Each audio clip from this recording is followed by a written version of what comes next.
오늘의 성경 말씀은 고린도전서 9장 19절 말씀입니다. 내가 모든 사람에게서 자유로우나 스스로 모든 사람에게 종이 된 것은 더 많은 사람을 얻고자 함이라. 아멘.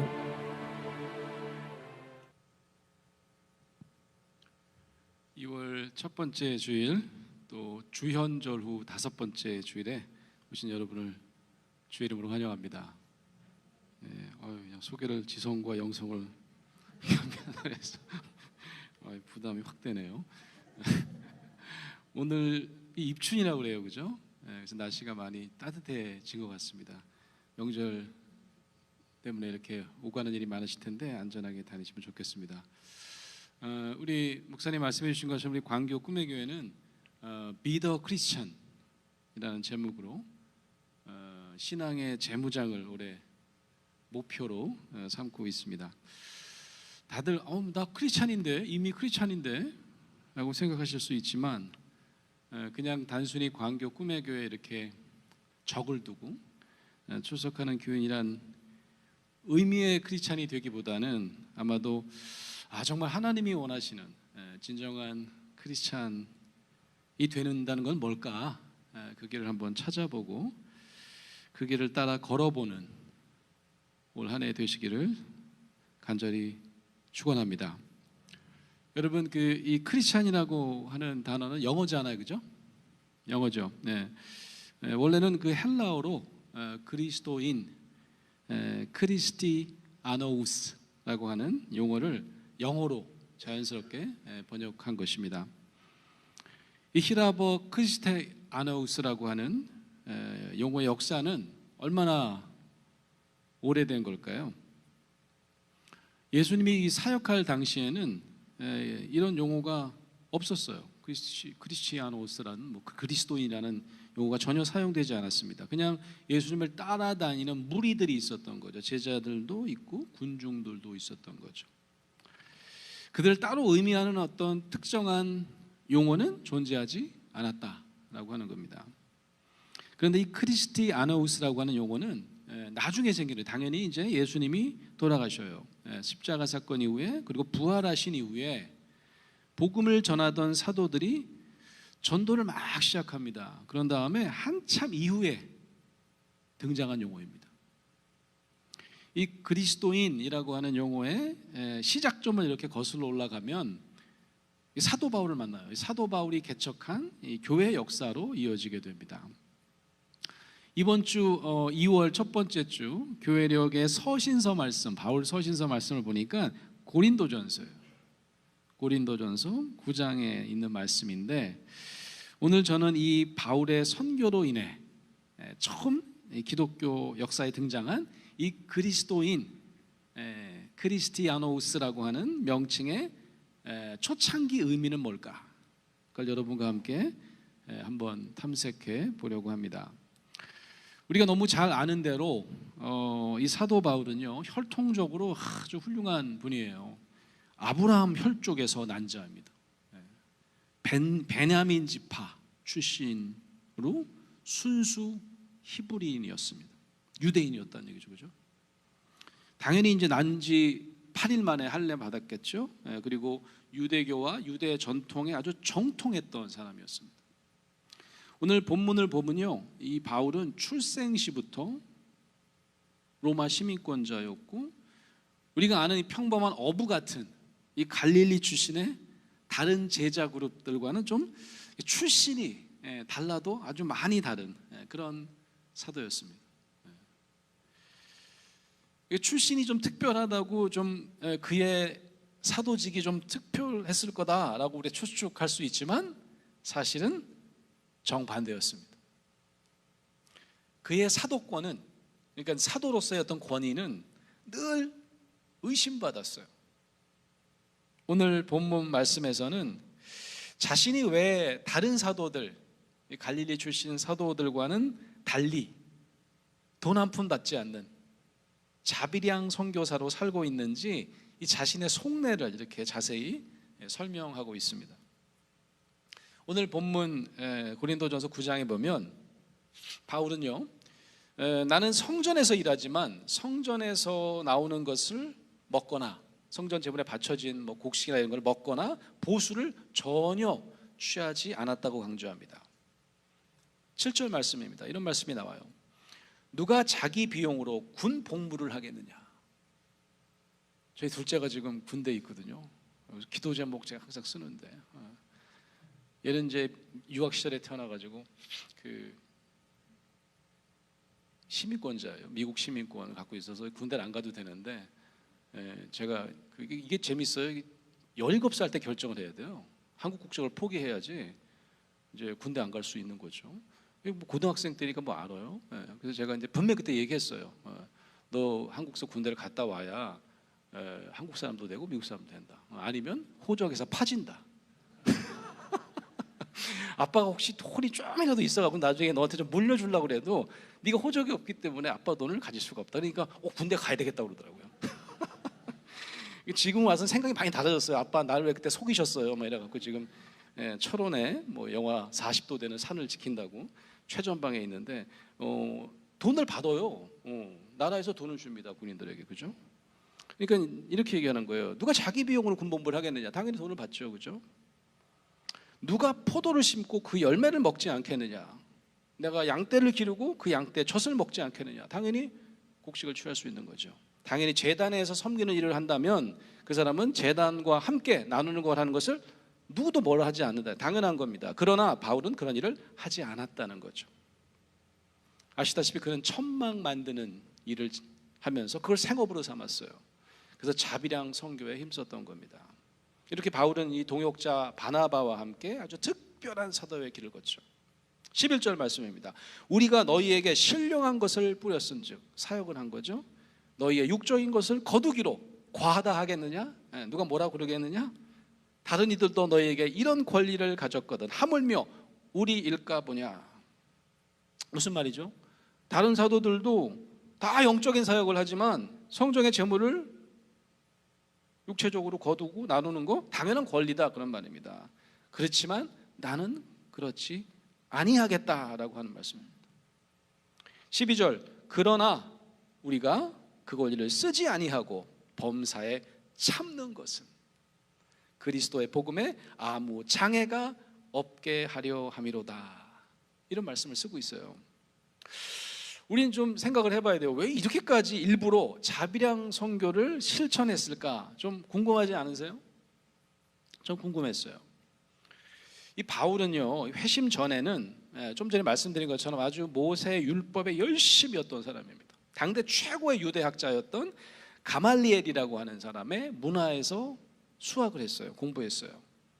이게 무슨 말이냐? 매우 엄격하게 랍비 교육을 받은 철저한 바리새인이었다라는 의미입니다. 우리가 복음서를 읽어보면 알 수 있잖아요. 바리새인과 예수님이 어떤 관계였는지. 심지어 우리가 잘 아시다시피 바울은 어떤 사람이었습니까? 유대교를 신봉하는 아주 광적인 신도로서 그리스도인들을 박해하는데, 그때는 이제 그리스도인이라는 말도 안 쓰였다고 그랬죠. 예수님을 따라다니는 그 무리들을 박해하는데 앞장서기도 했던 인물이었습니다. 어느 정도였을까요? 어느 정도였을까요? 사도행전 8장 3절에 보면 그가 이 성도들의 각 집에 들어가서 예수를 따르는 무리들의 집에 들어가서 남녀를 끌어다가 여자들도 끌어내고요, 옥에 넘기는 일을 했어요. 그래서 그가 교회를 잔멸하였다. 우리말 성경에는 잔멸하였다, 잘 안 쓰는 말이죠. 이렇게 표현하고 있습니다.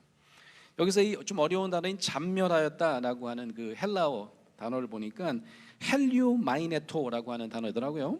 근데 이게요, 시편에도 등장합니다. 시편 80편 13절에 등장하는 단어인데, 그 시편에서 어떤 뜻으로 쓰이느냐? 멧돼지가 포도원을 막 파헤친다는, 포도원을 막 박살내는 그때 묘사할 때 사용된 단어예요. 무슨 말입니까? 바울은요, 교회를 풍지 박살냈다는 거예요. 당시 그냥 유대교 광신자일 뿐만 한 게 아니라 이 바울의 이 난폭함을 여실히 드러내주는 표현인 거죠. 그뿐이 아닙니다. 이 거의 극적으로 막 돼갖고 이제는 막 다 잡아 죽이겠다고까지 해요. 그래갖고 예루살렘 교회를 핍박하는데 그치지 않고요, 다메섹이라는 지역까지 가서 내가 성도를 다 잡아오겠다, 체포권 주세요, 그래서 대제사장의 공문을 받아가지고 다메섹으로 가는 도중에 여러분이 잘 아시는 갑자기 빛이 비추고 밝은 대낮에 정오에 시력을 잃는 부활하신 주님을 경험하게 되는 회심 사건을 경험하게 되는 것입니다. 아까 말씀드렸다시피 이때만 하더라도요, 그리스도인, 크리스티아노우스라고 하는 단어는 전혀 세상에서 쓰이지 않을 때였습니다. 그럼 그가 핍박하고자 했던 그 사람들을 당신은 뭐라고 불렀을까? 사도행전 9장 1절과 2절을 한번 제가 읽어보겠습니다. 사울이, 그때 이름이 바뀌기 전이죠, 그죠? 사울이 주의 제자들에 대하여, 이건 아마 갈릴리 제자들과 그의 무리들을 얘기할 거예요. 여전히 위협과 살기가 등등하여 아주 난폭하게 잡아들였던 사람 아닙니까? 대제사장에게 가서 다메섹 여러 회당에 가져갈 공문을 청하니 이는 만일, 이렇게 표현되어 있어요. 잘 들어보세요. 그 도를 따르는 사람을 만나면, 그 도를 따르는 사람을 만나면 이렇게 되어 있어요. 남녀를 막론하고 결박하여 예루살렘으로 잡아오려 함이라. 자, 여기서 이제 사울이 핍박하려고 했던 그 무리들, 핍박했던 무리들을 처음에 주의 제자라고 했다가 그 다음에는 되게 중요한 표현이 나옵니다. 그 도를 따르는 사람이라고 표현되어 있습니다. 그 도를 따르는 사람. 이때까지는 그리스도인이라고 하는 말이 등장하지 않았다고 그랬죠. 여기서 도라고 하는 말이 뭘까요? 우리는 도라는 말 가끔 쓰잖아요, 그죠? 도하면 좀 그래도 도사가 자꾸 생각이 나는데, 이 도라는 게 길도자 아닙니까? 실제로 호도스라고 하는 히라보로 길이란 뜻이에요. 예수님께서 자신이 이렇게 표현해요. 나는 길이요 진리요 생명이라 할 때 썼던 길이 바로 호도스입니다. 그 길을 따르는 사람들이 있다는 거예요. 사도 바울은 어떤 의미로 그 도를, 그 길을 따르는 사람이라고 표현을 쓸 걸까요? 이 예수님 벌써 돌아가시고 하늘로 올라가고 안 계세요. 근데 그 도를 따르는 사람은 어떤 사람이냐면, 아무리 핍박을 받아도 예수님이 가셨던 그 십자가의 길, 고난의 길을 마다하지 않고 따라가는 사람들을 통칭해서 그 도를 따르는 자들, 이렇게 얘기를 했던 거죠. 자, 그렇다면 이 그리스도인, 크리스티아노우스라고 하는 단어가 정식으로 등장한 건 언제일까요?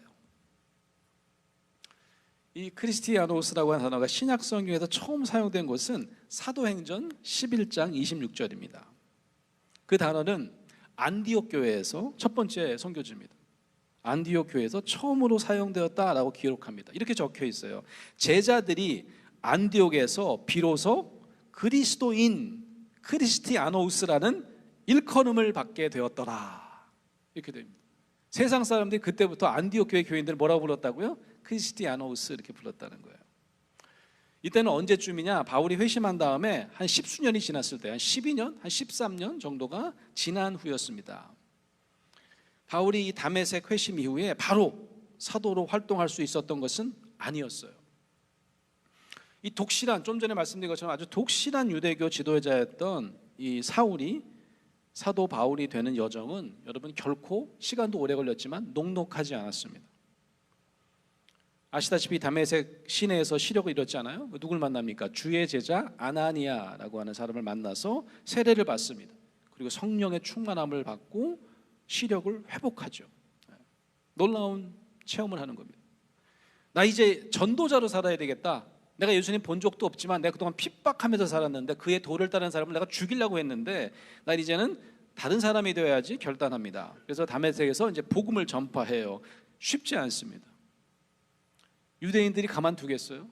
그래갖고 유대인들의 핍박으로 결국 그곳을 떠나야 됩니다. 탈출하게 됩니다. 아라비아로 가서 한 3년 동안 신앙훈련을 받아요. 이후에 이제 바울은 사도 바울로 이제 본인이 변신하려고 예루살렘으로 올라가서 처음으로 예수님과 함께 사역했던 제자들 누굴까요? 베드로와 주의 형제 야고보까지 만나요. 그런데 이 헬라파 유대인들의 음모로 그곳에서도 오래 머물 수가 없었습니다. 그래서 당시 예루살렘에서 나올 수밖에 또 없어요. 그리고 이제 수리아, 또 뭐 길라니아, 길리기아, 이 사실 자기 고향이에요. 고향 지역으로 돌아와서 한 10여 년을 보내게 되는 겁니다. 그러니까 고향에서 내가 이 주의 사역을 감당해야 되는데 사역을 준비하던 한 10수년이 지난 후에야 드디어 이 바나바의 부름을 받고 안디옥 교회에서 공동 사역을 시작하게 되는 것입니다.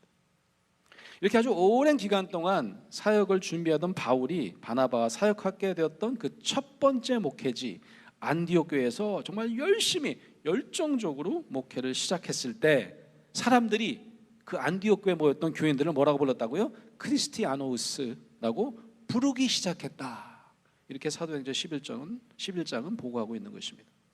자, 문제는 이 크리스티아노우스라고 하는 이 명칭의 그때 당시 의미입니다. 사람들이 왜 그런 단어를 붙였을까를 우리가 좀 알아야 된다, 그런 말씀입니다. 그리스도인이라고 하면 우리는 그냥 그리스도를 믿는 사람 이렇게만 생각을 하잖아요. 그런데 10수년 전에 주의 제자 혹은 그 도를 따르는 사람과는 전혀 다른 의미로 쓰였기 때문에 사도행전에서 이제부터는 뭐라고 불렸다고요? 크리스티아노우스라고 불렸다라고 하는 겁니다.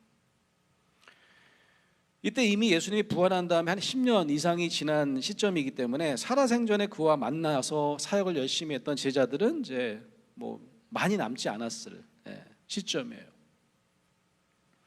바울과 바나바가 열정적으로 전도한 안디옥 교인들이 갑자기 크리스티아노스라고 한 별명을 얻은 이유가 있습니다. 당시 그리스도인이라고 하는 의미는 그를 따르는 자, 그의 도를 따르는 자, 그의 제자들의 의미 이상의 것이 있었어요. 여러분 크리스티아노우스라고 할 때 뒤에 붙어있는 그 전미구가 있잖아요. 이게 두 개의 단어를 붙인 거예요. 크라이스트라고 하는 것과 이아니오스라고 하는 건데, 이아노스라고 하는 뜻은 뭔 뜻이냐면 구속된 자, 그런 말입니다. 로마 시대에는 노예들이 있었을까요, 없었을까요? 노예들이 많았습니다. 주인 이름이 권수영이면 권수영 이나우스라고 하면 이아노우스라는 권수영의 구속된 자, 노예라는 뜻입니다. 그냥 따르는 사람 그런 의미가 아니에요. 그러니까 그리스도인이라고 하는 당시 히라버는 그리스도를 주인으로 모시는 자, 더 쉽게 얘기하면 그리스도라고 하는 분의 노예들, 이런 속뜻을 담은 용어였습니다. 속뜻도 아니에요. 그런 뜻이에요.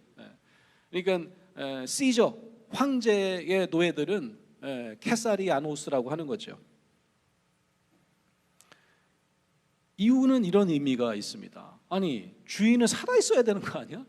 근데 이미 예수는 죽은 자인데 그런 자를 주인으로 모시고 산다고? 이거 어리석은 거 아니야? 바보 아니야? 이렇게 경멸하면서 불렀던 명칭이 바로 크리스티아노우스라고 하는 거죠. 현대적으로 표현한다면 이런 겁니다. 죽은 메시아를 주인처럼 모시고 사는 바보 녀석들, 이런 정도로 해석할 수 있을 겁니다. 좀 더 당시의 숨은 의미를 한번 설명해 보겠습니다. 당시 이 그리스도인들은요, 핍박을 받아도 오히려 막 즐거워해요. 핍박받는 걸 두려워하지 않습니다. 무서워해야 되는데, 보통 노예는 채찍질을 하면 살려주세요 막 이래야 되는데 좀 이상해요. 때리면 맞고요, 감옥 가는 것도 마다하지 않아요. 고생을 소위 사서 하는 멍청한 사람들이었습니다. 아무 소득이 없는데도, 그 노예는 그래도 부리면 돈이라도 주고 이래야 되는데 아무 소득이 없는데도 죽은 자 예수 그리스도에게 노예처럼 맹종하는 행태를 비아냥거리면서도 도저히 이해할 수가 없다. 나중에 이 로마 제국도 이 사람들을 무서워했던 이유가 바로 그런 겁니다. 이 도대체 무슨 이유 때문에 돈 하나 받지 않는데 죽은 그리스도를 그렇게까지 맹종한단 말이냐. 이런 명칭이 뭐라고요? 크리스티아노스라고 하는 당시에 썼던 그리스도인이라는 명칭입니다. 당시 유대인들이 볼 때, 로마 사람들이 볼 때도 마찬가지입니다. 정말 이상한 거는 살아있지도 않은 사람에게 매여서 종노릇 한다는 것이었습니다. 보통 노예들은요, 자신의 주인들이 좀 힘이 센 사람이에요. 그죠? 돈이 많거나 과도한 힘을 행사합니다. 자신의 권한을 모두 빼앗는, 어쩌면 좀 무서운 존재일 때 어쩔 수 없이, 자의가 아니에요, 어쩔 수 없이 평생 종노릇 하는 게 정상입니다. 그런데 그런 주인이 없어요. 실제로는 존재하지도 않는데 그런 주인을 맹종하면서 죽기까지 순종을 하고 죽음도 마다하지 않는다? 이건 좀 이상하다 못해 좀 모자란 행동처럼 보이는 거예요. 그래서 나온 명칭이 바로 그리스도인을 주인으로 모시는 자, 바로 그리스도인이라고 하는 명칭이었습니다. 이 10여 년을 준비해서 이제 드디어 이 안디옥 교회에 파송되어서 사도로서 목회를 시작한 바울, 얼마나 감격적이겠어요. 한번 생각해 보세요, 여러분. 감격적이었을 거예요. 그 사도 바울이 자신이 이제 전도하고 함께 사역하는 그분들이 이제 크리스티아노스라고 하는 명칭을 얻었어요. 이거는 바울에게는 어떤 의미였을까? 바울은 당시 교인들에게도 사도의 권한을 의심받는 경우가 참 많았습니다. 자신을 따르는 교인들도요, 자신을 좀 의심의 노출에 볼 때가 많았다, 그런 말입니다. 첫 목회지. 이유가 간단하죠.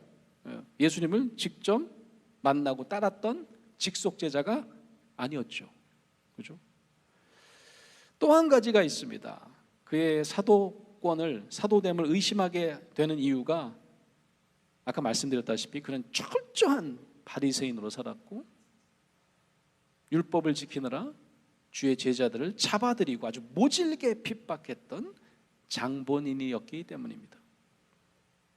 사람들이 그렇게 자기를 뒤에서 수군덕거린 거나 손가락질하거나 마음속으로 저 사람 진짜일까? 의심하는 것을 바울이 몰랐을까요? 아닐 겁니다. 너무 잘 알고 있었을 거예요. 그래서 그는 뭐 하나를 해도 다른 사도들이 다 하는 행동일지라도 조심해서 할 수밖에 없었을 겁니다. 제가 설교를 준비하면서 이 사도 바울의 마음을 이렇게 느껴보려고 그랬더니 눈물이 나더라고. 야, 이분 참 문명이 말이죠, 그죠? 사도만 안 됐더라도 그냥 떵떵거리면서 살 수 있는 사람인데 워낙 로마 시민권을 가진 유대교 지도자 출신이에요. 교육을 아주 확실하게 그쪽으로 받았던 분입니다. 근데 이 다시 이제 사도가 되겠다라고 해서 이 주의 제자들 앞에 나섰을 때는 다들 그럴 거 아니에요. 저 사람이 뭘 노리고 어떤 보상이 있어서 그걸 목적으로 저러는 걸까? 이렇게 추측하지 않겠어요? 이런 사람들의 추측을 불식시키려는 목적으로 그는 참으며 텐트를 만들며 자비량 선교사의 길을 택합니다. 오직 예수 그리스도의 종된 자로서 오직 사명으로 이 길을 간다는 것을 스스로도 드러내기 위한 결단일지도 모릅니다. 그래서 그는 오늘 본문 고린도전서 9장 16절에서 이렇게 밝힙니다. 내가 복음을 전할지라도 자랑할 것이 없음은 내가 부득불할 일임이라. 만일 복음을 전하지 아니하면 내게 화가 있을 것이로다. 이 구절만 좀 따로 읽으면 너무 강박적인 거 아니야? 의심할 수도 있습니다. 그러니까 혼날까 봐 할 수 없어서 복음을 전한다? 십수년 전에 예수님이 자신의 눈을 한번 멀게 하셨잖아요, 그죠? 그러니까 그때 트라우마가 아직 남아 있어서 잘해야 된다? 아마 그런 의미는 아닐 거예요. 어떤 벌을 피하거나 특별한 상을 받기 위함이 아니라고 못 봤습니다. 오직 하늘로부터 받은 사명임을 강조하는 거죠. 17절 말씀입니다. 내가 내 자의로 이것을 행하면 상을 얻으려니와 내가 자의로 아니한다 할지라도 나는 사명을 받았노라. 저는 고린도전서 9장을 묵상하면서 사도 바울은 이 안디옥 교회 교인들에게 주어졌던 최초의 명칭 크리스티아노스를 어떻게 이해했을까 상상을 해봅니다. 그리스도에게 바보같이 종노릇하는 사람이란 유대인들의 비아냥을 바울은 오히려 자기 자신의 정체성으로 삼았을 것 같아요. 정말 그들이 생각하는 바보란 다름 아닌 나 자신이구나. 유대인들은 이제 존재하지 않는 예수를 주인으로 모시고 사는 종의 모습이라고 손가락질하지만 돌이켜보면 바울이 그런 사람이었습니다. 예수님을 만난 적이 없어요. 살아생전 한 번도 본 적이 없는 사람이었지만 자신이야말로 스스로 그리스도에게 종노릇하는 자라는 명칭에 가장 걸맞는 사람이라고 자신을 규정했을지도 모릅니다. 오늘 고린도 교회에 보낸 그의 편지에 보면 그의 이러한 정체성이 그대로 드러납니다. 그의 정체성은 그리스도의 종된 자일 뿐만 아니라 그리스도의 종된 자일 뿐만 아니라 모든 사람에게 종된 자라고 선포합니다. 오늘 우리가 함께 읽었던 본문 말씀 고린도전서 9장 19절을 보십시오. 이런 말씀이 쓰여 있어요. 내가 모든 사람에게 자유로우나 스스로 모든 사람에게 종이 된 것은 더 많은 사람을 얻고자 함이다. 내가 다른 사람에게 죄 져서 노예로 살 필요 없는 사람, 자유로운 사람이에요. 하지만 그리스도의 종된 자로서 나는 또다시 모든 사람의 종이 되겠다 선포하고 있습니다. 아까도 말씀드린 것처럼 여러분, 제가 바울의 느낌을 갖더니 눈물이 막 나더라. 그 얘기는 뭐냐면 심리적으로 이분이 얼마나 정체성 혼란을 겪었을까를 한번 상상해 보시라는 말씀입니다. 그의 제자들을 핍박했던 아주 골수 유대교도로 살았던 그가 갑자기 주의 제자들과 함께 나 이제 복음을 전할 거야. 그러면 그가 이제 유대교를 떠났다고 생각했던 유대교 신자들은 그를 어떻게 여겼겠습니까? 저게 인간이야? 옛날에는 잡아 죽이러 다니더니 천하의 배신자라고 느끼지 않았을까요? 그래서 그런 오해를 받았기 때문에 예루살렘에 오래 있지 못했던 겁니다. 결국 자신의 고향으로 도망가서 10년가량을 머물 수밖에 없었던 바로 그 이유였습니다. 그가 유대교 전통을 다 거부하고 나는 이제 주의 제자들과 한편이야. 그룹으로 전향했어. 멤버십을 바꾼 것으로도 이해할 수 있을 텐데 우리가 바울은 스스로 그렇게 생각하지 않았습니다. 그는 영원한 이 구원의 빛에서 그가 그런 빛을 경험했잖아요. 유대인들과 이방인들을 따로 구별하지 않고 모두 포용하시고 구원하기 원하시는 그 복음의 힘에 감동된 사람이었습니다. 제가 어린 시절에요. 제가 초등학교 때였던 것 같아요. 저희 외할아버님이 목사님이셨습니다. 그래서 이제 경상도 지역에서 목회를 하시다 은퇴를 하셨어요. 그래서 저희 집에서 사셨습니다. 외할아버지인데 이제 저희가 모시고 살았는데 저희 부모님 모시고 살았는데 초등학교 때 이 서울에 이제 사시면서 또 어느 경찰서에서 은퇴하신 다음인데도 이제 경목실장으로 오세요. 그래서 이제 경찰서 유치장 목회를 하신 거예요. 그러니까 가끔 이제 경찰서에 놀러 갔습니다. 제가 초등학교 때. 할아버지 만나러 간 거죠. 그러면 이제 사람이 다 알았어요. 이제 초등학생인데 막 경찰서 막 들락날락 걸리는 거예요. 할아버지 만나러. 이제 어느 날 이제 할아버지가 이제 그 설교를 하시는데 유치장이 이렇게 동그랗게 있어요. 그 안에 앞에서 이제 설교를 하시는데 어느 날은 이제 게스트 스피커를 부르셨더라고요. 초청을 하셨더라고요. 어떤 강사를. 근데 놀랍게도 승복을 입고 있어요. 저는 잊혀지기가 너무 충격적이더라고요. 내가 봐도 저거 스님이 입는 옷인데, 근데 이제 머리는 기시더라고. 그러니까 이분이 이제 설교를 하시는데 자기가 법사였던 거예요. 불교에 귀의해서 오랫동안 법사 활동을 했던 거예요. 근데 이제 예수님 믿고 이제는 완전히 불교 신자가 아니라 기독교인이 됐고 이제 목자가 됐다는 거예요. 그러면서 마지막에요 승복을 막 찢으시는 거예요. 막 찢으시. 너무 충격적이더라고요. 저는 어린 시절에. 그래서 저분은 그래서 나중에 생각해 보니까 저분은 이제 다닐 때마다 승복이 여러 개 필요하겠구나. 매번 찢으셔야 되니까. 그래서 이게 무슨 그래서 그때가 너무 충격. 지금도 기억이 나거든요. 그러니까 제가 사도 바울은 어떻게 해야 되냐면 그 다음부터는요 율법을 다 폐기하고 모세처럼 막 십계명 돌판을 깨트리는 그런 퍼포먼스 같은 게 있어야 돼요. 그러지 않습니다. 그런 장면을 찾을 수가 없어요. 그는 유대인들과 이방인 모두를 품기 위한 종노릇을 하기로 스스로 결심합니다. 그가 고백한 이 크리스티아노스의 정체성은 바로 스스로 그리스도에게 그리고 모든 사람에게 종노릇하기로 결단한 자였다는 거죠. 그래서 그는 이렇게 선포했던 겁니다. 스스로 모든 사람에게 종이 된 것은 더 많은 사람을 얻고자 함이라. 그게 바로 하늘의 뜻이라고 믿었던 거죠. Be the Christian, 그리스도인이 되라. 여러분 올 한해 어떤 그리스도인이 되기를 원하십니까? 고린도전서 9장 말씀을 통하여 스스로 종된 자의 삶을 살기로 결단하고 끊임없이 자기 번민 속에서 그런 삶을 살기로 고백했던 사도 바울의 음성을 우리 함께 드라마 바이블로 묵상하시겠습니다. 제9장. 내가 자유인이 아니냐, 사도가 아니냐, 예수 우리 주를 보지 못하였느냐, 주 안에서 행한 나의 일이 너희가 아니냐. 다른 사람들에게는 내가 사도가 아닐지라도 너희에게는 사도이니 나의 사도됨을 주 안에서 인친 것이 너희라.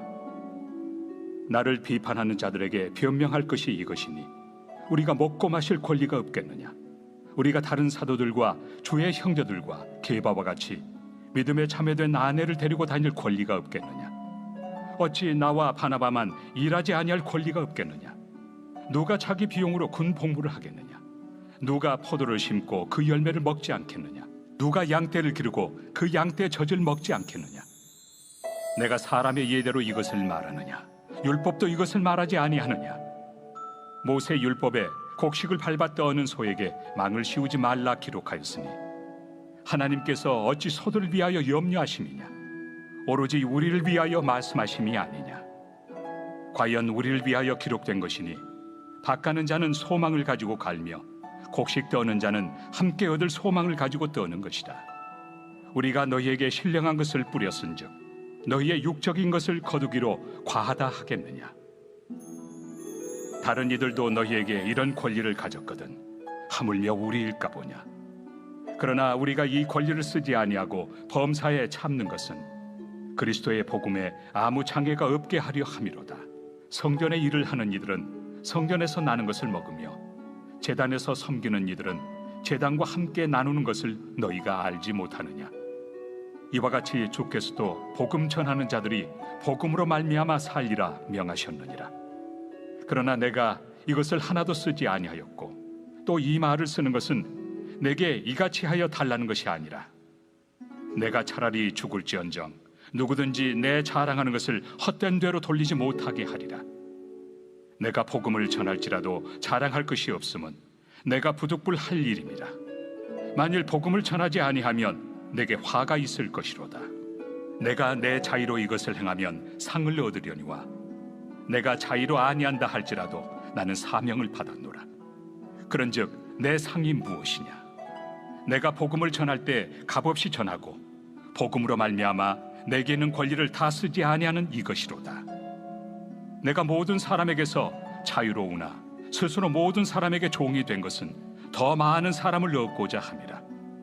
유대인들에게 내가 유대인과 같이 된 것은 유대인들을 얻고자 하며 율법 아래 있는 자들에게는 내가 율법 아래 있지 아니하나 율법 아래 있는 자같이 된 것은 율법 아래 있는 자들을 얻고자 하며 율법 없는 자에게는 내가 하나님께는 율법 없는 자가 아니요 도리어 그리스도의 율법 아래 있는 자이나 율법 없는 자와 같이 된 것은 율법 없는 자들을 얻고자 함이라.